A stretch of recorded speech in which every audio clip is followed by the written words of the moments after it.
Hey all. So in my recent update to my rankings of essential champions for Alliance War offense, I promoted Diablo alongside Sorcerer and Tigra for how incredibly useful all three of them have been recently. I got a fair amount of surprise at Diablo, and not so much for the other two, which surprised me. Because we've been assigning him a ton at SSx. I know For Loki's been assigning him a fair amount. And so I just didn't realize that maybe people don't realize how good he is specifically in war. Because I think everybody has seen ridiculous videos of him doing crazy poison damage. So I had some people ask me, can you make a video on Diablo in Tier 1 war? Because I don't really know where to use him and how. And I haven't played him myself in war yet, but two members of my alliance have, and so I'm showing you their footage. First up is my friend Clown, who is in both SSx and For Loki. This is his For Loki account. And I have to tell you ahead of time, Clown explicitly said, I'm sending you videos that basically show how hard it is to die with him. This is how not to do it. If you do it better than this, great. So just keep that in mind. Whenever you see a mistake here, because Clown is an excellent player. I just mentioned he's in SSx and For Loki. That means that last season he had accounts in the second finishing and third finishing alliance and played them both legitimately. Like, the dude's a monster. So right away we have a very good fight here against this Cosmic Ghost Rider. There is Mystic Ward here, so you may see some of these nullifies fail. See, like right there, he still has all 10 of those, I think they're called placebo buffs? I forget. But it doesn't matter because Diablo just does that much damage. And note just how much he was healing throughout that fight.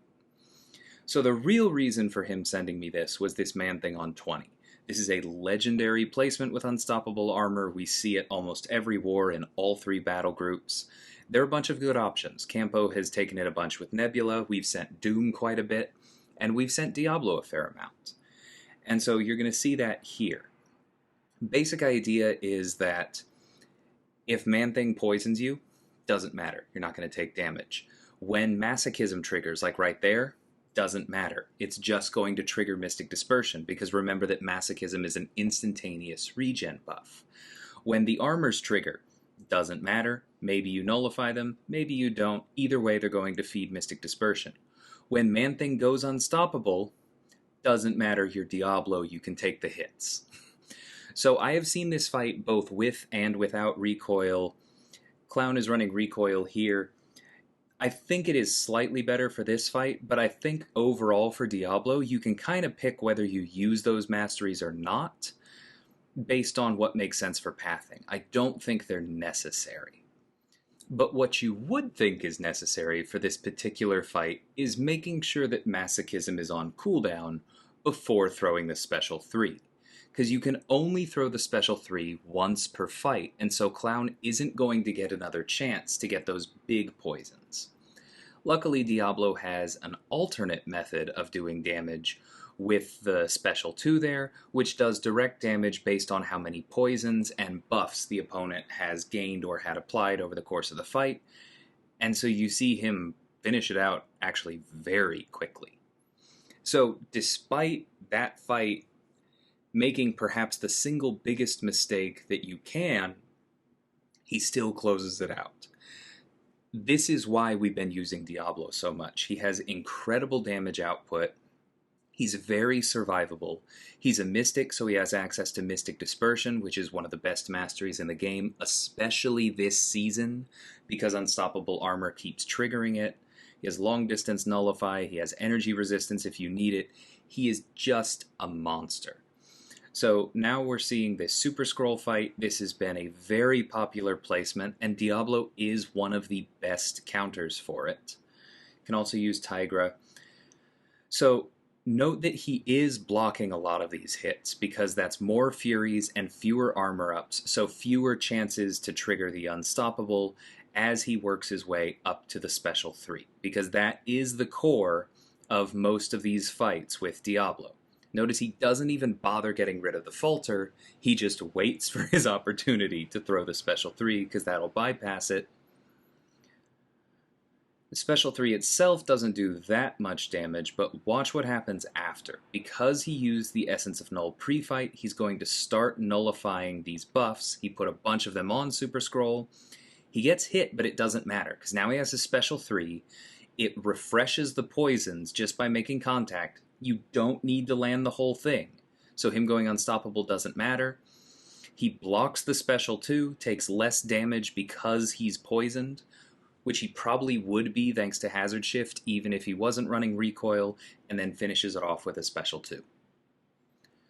And then, because I do think Clown deserves a fight where he doesn't get hit or doesn't make a mistake, here's one against the champion, which was a pretty popular placement last season.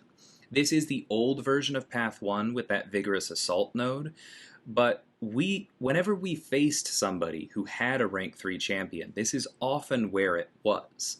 Because there are a lot of buffs at play here, a lot of unstoppables, and just a lot of chances for things to go wrong if you do not perfectly stay on top of your Nullify, and Diablo counters all of that. So, I misspoke. Did take one small hit at the start, but that's kind of the beauty of using Diablo, is that if you get hit, it's more likely to feed you power than it is to meaningfully drop your health pool. Face tanking is a legitimate strategy with him. And then notice here at the end, Clown doesn't even bother baiting out the special 2 from the champion because his own special 2 finishes it thanks to that burst of damage like we talked about. So now we're moving on to my own BG mate, Cesar, here against Cersei on that same Hazard Shift node. So notice right out of the gate, he does not have that permanent poison on him. He will be picking it up later from, just getting poisoned by the Hazard Shift node, but no rush on that.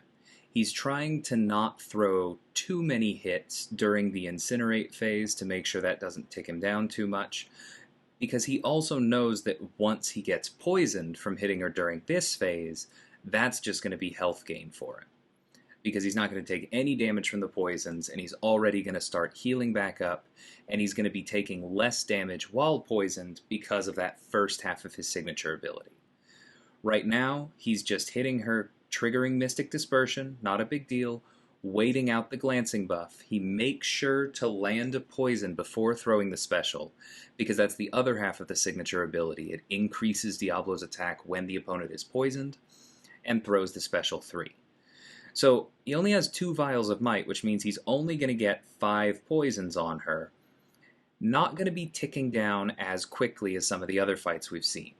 But Diablo has access to so many specials thanks to Mystic Dispersion, and so much Nullified so that he keeps getting rid of Cersei's glancing buff, and he just keeps refreshing these poisons. And every time he throws this, it does that direct damage based on how many buffs and poisons she's picked up over the course of the fight, remember? So it's doing a ton of damage. She was basically at full when he threw that special 3, and we just passed the 90-second mark, and she's down. And again, this is without recoil. Diablo is really, really good. Same war earlier against this Terrax. So notice how much damage the Rockfield is doing right now. It does add up. But that's okay. We're going to get to the special 3. And after that, we're pretty much going to have Philosopher's Mix up for the whole fight. And that is going to dramatically reduce energy damage taken. And so he's going to be able to take less damage from Terrax while he's keeping all of these poisons up. It's also going to mean he has to worry less about strike counter because he throws a special and the fight's over. It also means that he would have taken less damage if somehow the fight lasted longer, but that's kind of the funny thing about Diablo, is I'm talking about why he's good for some of these fights, and I'm going down the list, and I can name like 5 reasons why he's good. But then we go through the fight, and you only see three of them come into play because those three factors were just that strong. It's, oh, he was that survivable, that's why he won this fight. He did so much damage, that's why he won that fight. He had so many specials thanks to Mystic Dispersion, that's why he won that fight. If you think that Diablo is mainly for Abyss, for content clearing, for non-competitive war, if you think that his showy videos on YouTube are mostly a gimmick, hopefully this video has started to convince you otherwise. He is absolutely a key role player in Tier 1 war, and if you don't have one ranked up in your battle group, you should try and get that fixed as soon as possible. So until next time, thanks so much for watching, and take care.